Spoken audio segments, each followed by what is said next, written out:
Welcome to As the Story Grows. I'm Brian Patton. Today we welcome Hollow Front frontman Tyler Tate to the podcast. Hollow Front released The Fear of Letting Go back on October 27th on UNFD Records. Tyler talks about the origins of Hollow Front, the band's struggles over the last 2 years, creating music as a two-piece, the lyrical themes on The Fear of Letting Go, and more. As the Story Grows is on Substack, Patreon, and Discord. You can find links in the show notes and come hang out and be a part of the community. Make sure you're subscribed wherever you get your podcast and never miss an episode. Last year around this time, I was looking at ramping down heading into the holiday season, and we have ramped things up this year, so don't miss out. Enjoy today's chat with Tyler Tate of Hollow Front.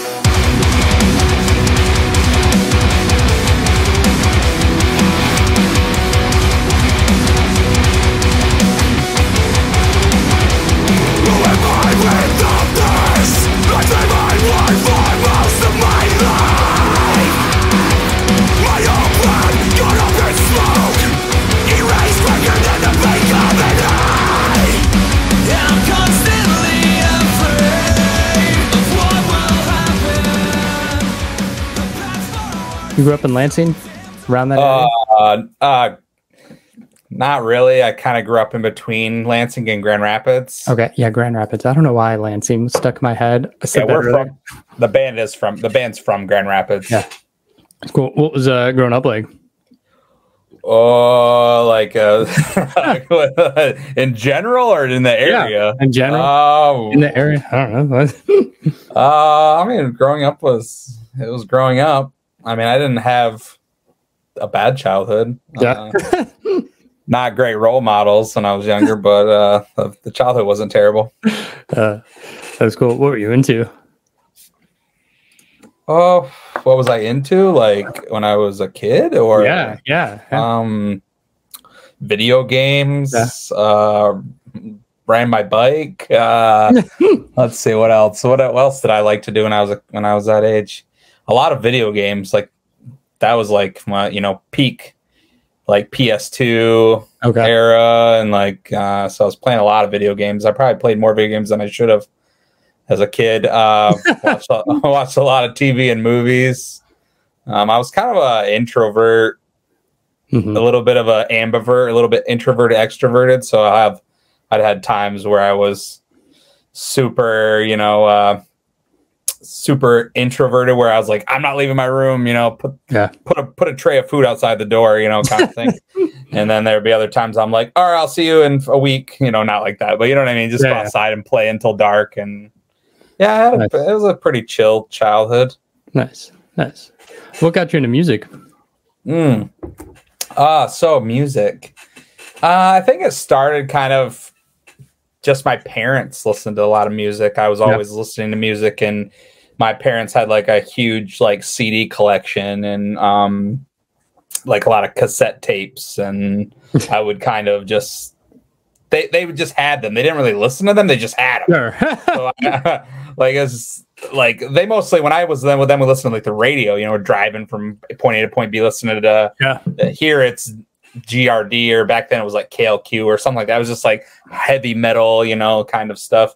And then my dad, he was in like cover band when I was growing up. So I went to like a lot of his practices, and just didn't really get to go to the shows because they're all like bar gigs. I think I went maybe once or twice, like for a small amount of time. But I mean, that's kind of what got me into like wanting to perform, because there'd be like, he'd like have practices, but their practices were, it's a cover band. So they'd practice, and then, they'd all party and stuff. And then me and like the other kids would kind of hop up on stage and karaoke. And it's kind of like where I got my first like taste of, I like doing this like in front of people. And I mean, from then on, it was kind of like just watching like the music scene at the time, like Slipknot, Linkin Park, like all those bands, kind of drew me into wanting to be them. I wanted to be them. And so that kind of where the dream started was, all the MTV Headbangers Ball kind of late at night when I'm supposed to be asleep, but I'm sneaking TV, kind of watching Slipknot for the first time and being like, what the hell is this?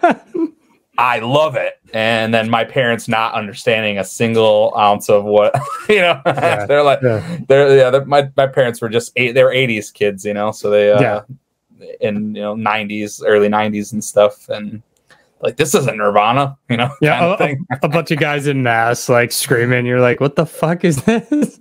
Yeah. I mean, then I kind of just, I was the kid that was in his bedroom with the radio really loud and pretending to have like a hairbrush or something, just like jumping on my bed and performing and pretending I was those people. And then I got into high school and was lucky enough to find kids who were already playing music, and I just kind of gravitated towards them, and it's been 20 years now since then. So nice. Yeah. So there's a good local scene. I mean, it was, or just like people interested in it. Weird to think now, like, especially from that small, because I lived in a small town. It was called Ionia, Michigan, when I was in high school, and so very small. And it's kind of crazy how many bands there were in that small town. We had like a VFW hall that ended up being called. It was called the Center, and we had great shows every weekend. And it's a wild thing to think of now, because you never think of that small town having a scene like that, but it did. And we oversaturated the fuck out of it. We played like every weekend. Any show that needed an opener, we were playing, and we were only like 14, 15. No one gave a shit that we were playing every weekend. It was all about, partying and, just having fun. And so, yeah, we did that for a while, and I jumped from band to band, and yeah, I mean, the scene was pretty good. We had a lot of, trying to think of any artists that were like, we had a couple of bands that were like signed, but not like, not huge. I don't know if you've ever heard of See Next Tuesday. Yeah. They're from Bay City, and they played in our area a lot. That band called No Life, they're called Heartsick now. They're still going. They've been a band forever. But yeah, just a lot of For the Fallen Dreams, actually. That's a pretty good one. Yeah, Virtue's from that area too, right? They're from Lansing. They weren't really a band at the time, but I knew those dudes from other projects they were in. And For the Fallen Dreams, I think that would probably be the most recognizable name that we played with in that little VFW hall in my hometown in 2004. Yeah. That's cool. Dakota was on, and he talked about this, but for anybody who's this is their first time on, like, how'd the band get started? Hollowfront. Oh, Hollowfront started in 2016. Dakota was not actually original member. He joined like a few years later. I was freshly divorced, or in the process of getting divorced.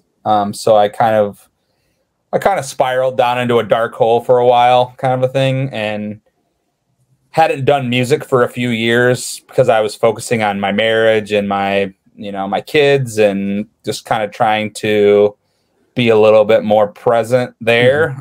But once I was divorced, and I had my kids every other week, so I had full weeks where all I was doing was just drinking and not really doing anything healthy or constructive with my life. So I was just kind of like, Facebook, hey, I need a hobby, give me some suggestions. And a dude that I didn't really know him personally, but he was kind of in that scene back in the day with local bands from small towns, kind of a thing. And he hit me up, and he's like, well, join a band. And I was like, well, find me one worth joining, kind of a thing. Because at that point I was kind of jaded by music. I'd been in 11 failed projects at that point over the 15 years. So I wasn't really like super dying to get into another band again, because it's a lot of work and a lot of strain and stress. And most of the bands I'd been in never recorded because the people were just not dedicated enough. And that's just the truth of it. So I met up with that guy His name was Jordan. He was the original guitar player for Hollow Front. And then I met up with the old drummer, Cody, and I liked the guys enough. I enjoyed like hanging out with them, and like we were just writing really heavy shit, and I was pissed at the time. So it's like, let's write heavy, pissed off material. And that's kind of where Hollow Front started. And then Lee is now the only band member besides me in the band, but he wasn't a band member to begin with. He was just a producer. I met him at a party, and we sat in a car and chatted about music, and he showed me some demos that he'd written, like instrumentals, and the rest is pretty much history. I got into the band, like we got the band formed with like full members, and then we recorded an EP, and then it was kind of balls to the wall from then on. Lost a lot of members here and there. You know, not everybody can be dedicated, and not everybody wants to be dedicated. They just want to have fun, and that wasn't really. Once I saw Hollow Front was getting like some internet notoriety, I was like, well, this is my last chance. You know, I'm not going to do this. I'm not going to build another band up from the ground up in the hopes that I'm going to make it in the industry ever again. Next thing I do will be for fun. You know, it's not going to be. I'll probably always do music, but Hollow Front's my last real try at like get myself out there. Yeah, where'd the name come from? Well, we didn't come up with it. That's the main thing is we didn't come up with a name. Like I said, when we started, we weren't really like serious. Like even I was like, no touring. I got kids. Like, and this is before anything's released or any kind of recognition has been made on the internet. So I was just like, I don't really give a shit as long as the name's cool. And we had the first part hollow, like we wanted it to be hollow something. I wanted it to be the two words, and I wanted it to make. I wanted the acronym to to mean something, like HF, and we were going to go HH. It was going to be hollow hill, or that was one, and then hollow hearts. It was stupid. And we were recording our first song, and we still didn't have a name, and it wasn't like a rush or anything. But Frankie Mish, he was in a band called Sleepwaker from the same town that we are. They're not a band anymore, but he was just sitting on the couch, and he's like, "Hey, I have this band this project that I never got off the ground, and I called it Hollow Front." And I was like, that sounds cool to me. And then that was our name. That's literally the story.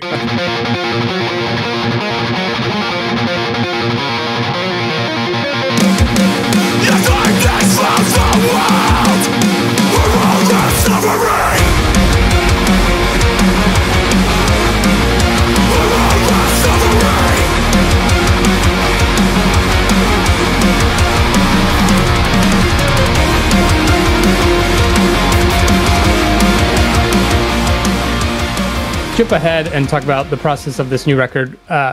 Earlier this year, Dakota left the band. Like, where were you guys in the writing, recording process? We hadn't really started, as far as we had 2 songs that we had recorded with him prior to leaving. We had one that we did in 2021 called Under Pressure, and then the one that we did in later 2022, right after a tour that we did called Letting Go, which we already released.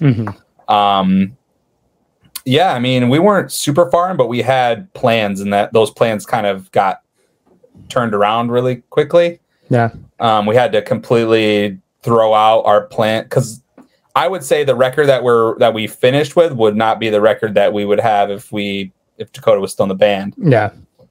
We completely changed tactics as far as, implementing my singing vocals into the band versus Dakota's, which we have completely different styles. He's got more of a soulful R&B kind of, just a very pretty voice, and mine's a little bit more rooted in that 2000s or late 90s, 2000s kind of like new metal grunge kind of. I got that, like, I can't get it out of my voice, I can't get that shit out. I don't do it that bad, but you know what I mean. It's infused in my voice. The record turned a little bit more, had a little bit more rock feeling to it in certain aspects. The single we just released called Will I Run, that's a very rock rock song. There's not really anything metal to it except for some screams and a little bit of a guitar. But for the most part, it's very just rock focused.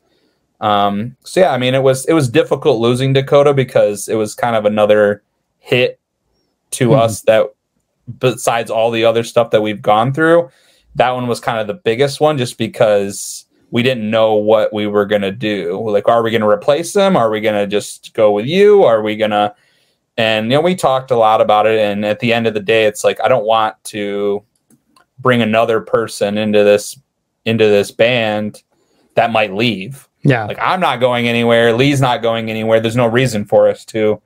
And I'm not saying Dakota leaving was, I don't blame him. I understand why he left. I mean, even I was kind of on the cusp of leaving. I think him leaving before I decided to leave was what really lit a fire under my ass again. Kind of the passion was reignited because I had something to prove. And I feel like the industry, not so much our label, but like our managers and our booking agents who we no longer work with, they kind of lost faith in they lost faith in me and Lee. They didn't think we could do. They didn't think we could pull it off without Dakota. And I think that kind of, I don't like being told or, you know, assume that I can't do something. So we went to the wall, balls to the wall on this one, you know, to be like, we can do it and I can sing. And I'm not Dakota, and I'll never say I'm as good as him or that. We're just totally different. We're completely different styles. And I'm just happy to be able to,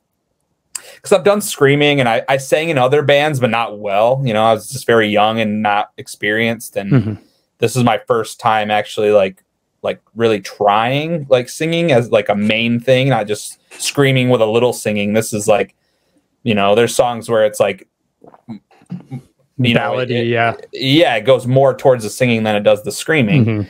So yeah, I think that it was kind of like a proving ground for me, and I'm very happy with the end result. Yeah. Did you end up taking like vocal lessons to help with your singing voice, or just like practicing in the car? Well, we had so Lee has a studio in his house, and that's where we record. We've recorded everything there except for the album "The Price of Dreaming," which I'm sure that's what you talked to Dakota about last time. We recorded that in Atrium in Pennsylvania. So when we lost Dakota, and we just kind of decided we wanted to just keep it in house. And Lee has a roommate named Jordan Radvansky, and he sings in another project that Lee does. And he's like a clinical singer. He knows like all the coaching stuff. So he came down and he helped me. Like he helped me in certain spots. And I'll never say I'm like perfect in that every take was one take, you know, it's recording. So we take the best takes. And, you know, there were some times where I'm like, I don't know if I can do this. Like I was, you know, doubted myself because I do have insecurities about my voice and stuff. It is what it is. That's how that's my life. That's how I live with it. But getting those little mini lessons and kind of working together with Lee, who helped me with a lot of the melodies and stuff, because I'm not like a seasoned melody writer. I think those are what really helped me find that voice. Yeah. Nice. Album's called The Fear of Letting Go. Where'd the title come from? So The Fear of Letting Go, originally that's what the name of Dakota's song was going to be called. Okay. Like the song Letting Go was originally going to be called The Fear of Letting Go. But I was like, we were trying to come up with an album name, and I was like, The Fear of, it's like Letting Go. I was like, what if we took The Fear of Letting Go and split it? So the first track's called The Fear of, and then the last track's called Letting Go. So it's kind of like the story sandwiched in between those two songs. And I just thought that was cooler than just, you know, calling one song The Fear of Letting Go. And that's kind of how it wasn't really like a big choice. It was kind of like, oh, hey, what about this? And everyone, and Lee and our designer, Frankie Mish, who I talked about earlier, he came up with the name Hollowfront. He does all of our like merch designs and album covers and all that stuff. So we were just sitting and kind of brainstorming together. And I said that idea about splitting the name and making them two separate songs that kind of both kind of coincide with each other. And he's like, that's a great idea. And I was like, all right, that's the name. Nice. It was that easy. I think we did it in because it was like, I'd had all the songs named, but I didn't have an album title. And I think we sat down for 20 minutes and that's what we came up with. Nice. Did you give Frankie a concept for the art, what you wanted to do, or did he just take that name and then run with it? I've always kind of come up with the very basic ideas, like the Medusa head, from our last album, that was my idea. And yeah, I think I wanted a crown of thorns, and we just kind of sat together and talked about the theme of what we want to do, which is the last few records we've done themes where it's like loose threads. We had a rope theme, like a noose rope theme, and then on the last record we had a snake, a snake theme, and on this one's a thorns kind of a theme.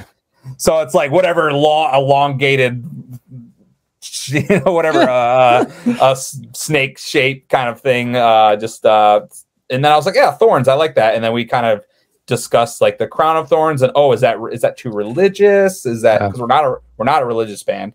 And then at the end of the day, I was like, I don't care. To me the thorns, the crown of thorns is kind of it's like a gauntlet, and that the hand reaching through it is kind of, it's taking all the abuse of the thorns getting cut up and all that, but coming out the other side still whole. That's kind of where the concept came together. Yeah, a little Saw torture device esque. Not as bad, but what's the one from Saw 2 where she's got to let go of the needles to pull her hands through the razor blades? It's those I watched a few of those movies, but I think that once I got to 3 or 4, I'm like, I don't care anymore. Talk to me about the lyrical themes. What were you drawing on? So a lot of it's drawn on just the past events that we've dealt with since we had a big bus accident in March 2022. And really that's kind of where all the band's problems started. We were really on an upswing, a trajectory that even our managers were like, wow, we haven't seen this in a band your size. We're seeing crazy growth. And then that happened, and it kind of threw a wrench in everybody's psyche. Dakota and Brandon, Brandon left the band after Dakota did, but both those guys never enjoyed touring as much again because of the accident and not being they don't sleep well, and it's just the risk of being injured or killed is just it's there. And and touring's fun, but it's a lot of work for a little gain. And they kind of left, and that's why the lyrical themes kind of took on the life of the fear of letting go is really just it's a being afraid of letting go of your dream, but also feeling like you're trapped in that dream. I don't know what I would do without music. I don't know who I am without music, or who I am without Hollow Front, which is thinking of saying it out loud. It's not the best thing. It's probably not super healthy that my whole life is entwined in this band and the music of this band. But it's just how it is. That's the reality of my life. And I think that we touched a lot about on the pressures of wanting to be perfect in the industry, and I touched on a lot about, I talked about earlier, how people they lost faith in us, and kind of that we're gonna continue to do what we want to do, and we're gonna get through it our own way and do what we think is best for us, because it's our project and our lives. And I touched on the accident. I touched on Dakota leaving. I touched on just the pressure of being an up and coming band. And then there's a couple songs that don't really feed into that theme. I have a song called "Over the Cradle" about my tumultuous relationship with my mother when I was a teenager. She had a drinking problem, and she kind of got out of drinking and went from drinking to being super religious.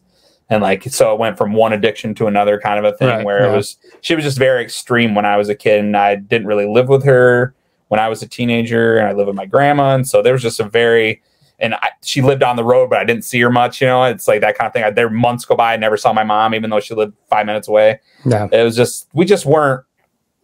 I was going through a lot of stuff growing up, and neither of my parents were good at that, like, being parents. Yeah. They were good enough at the point of, giving me money and paying for me a place to live. Yeah. As far as like emotional growth, that they sucked, so yeah. That song is kind of like geared towards my mom. And then I have a song that's kind of about an ex-girlfriend, that, every so often she'll pop up, whether it's buying a piece of merch or in the DMs or something. And so that song's kind of like, it's kind of about like, I know you love me, even though we're never going to work out. I know you love me and I know you still care about me. And I wish we could be together, but I know we're not going to be. And I wish that I felt that I could let go of that stuff. I would say the album itself has a lot of letting go, those two songs even follow that. Like, I'm letting go of that pain of my trauma with my mother when I was a kid, letting go of love. And so, yeah, it's an overarching theme, like throughout the entire album, even if it doesn't specifically have to do with the events that Hollow Front's dealt with, like our insurance, lawsuit and all that kind of stuff that we've kind of been dealing with. Yeah.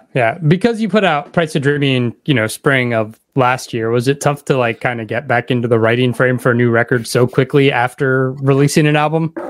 No, because we recorded The Price of Dreaming in February/March of 2021. So it'd already been 2 years since we. So you were ready. Oh yeah, I was like, let's fucking do this. I don't want to sick of listening to these other songs. I want some new ones to listen to.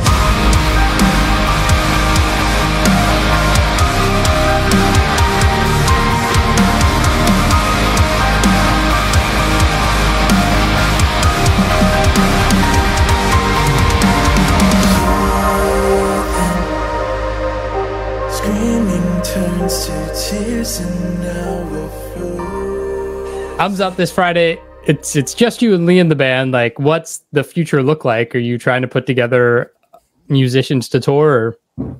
Yeah, we'll do like fill-ins and stuff. We're not really looking for actual band members because Lee and I just work so well together as a team. Throwing anybody else in there is just kind of, it's too many cooks in the kitchen, It's too many hands in the pot.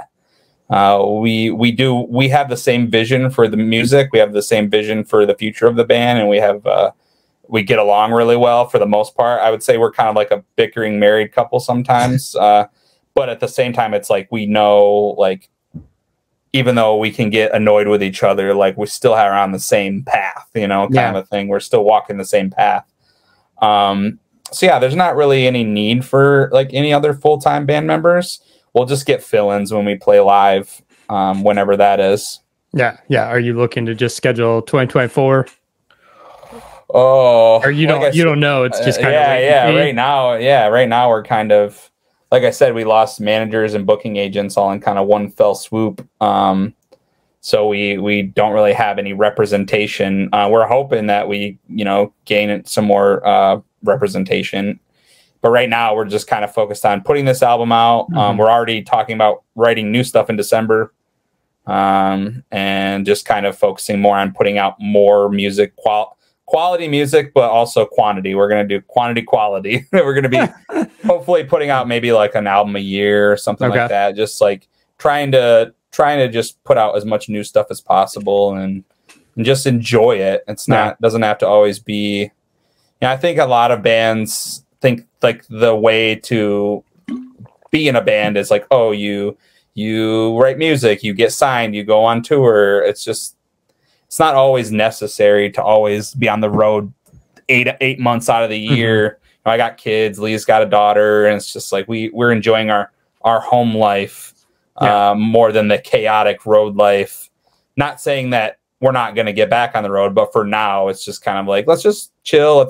Let's write this album. Let's put this album out. Let's write new stuff. Let's experiment and and just do what we want to do. And then when the hopefully the offers will come, and we will accept them if they are worthy of accepting.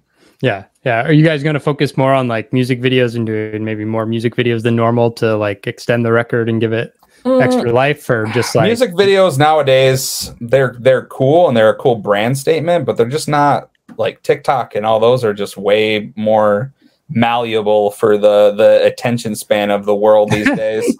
We'll never not do music videos, but I don't think it's going to be like we're going to do a music video for every song or 5-6 songs off the album. For one, it's just too expensive. And we'll probably be more short form focused as far as content goes. But there will be music videos because we think they're necessary as brand statements and statements for the music themselves.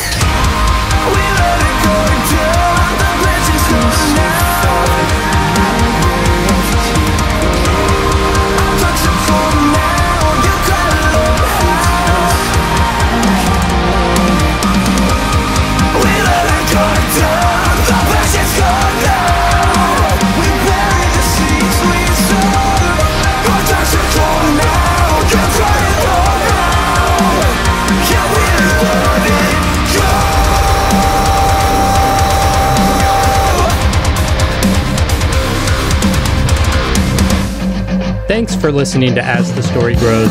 Our intro music was written and composed by Jeremy Hunt. The As the Story Grows theme is by Bob Nana.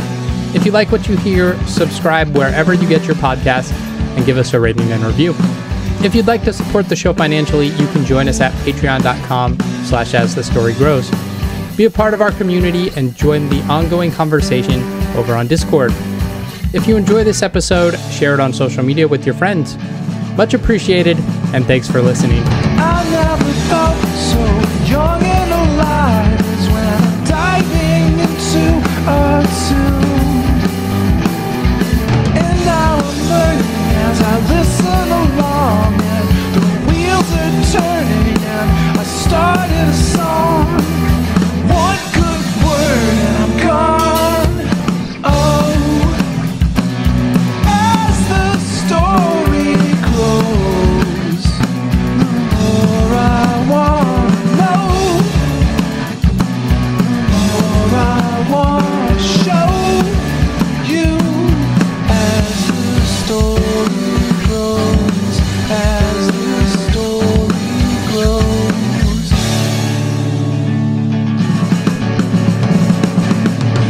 You can create something lasting and great, something passionate and real. And I'll bring in my own good feelings, I'll sing it with meaning. Let's just attack it and never look back. It's wild and fantastic.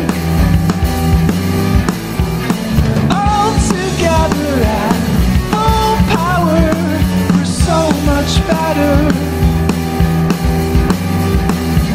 What's that word?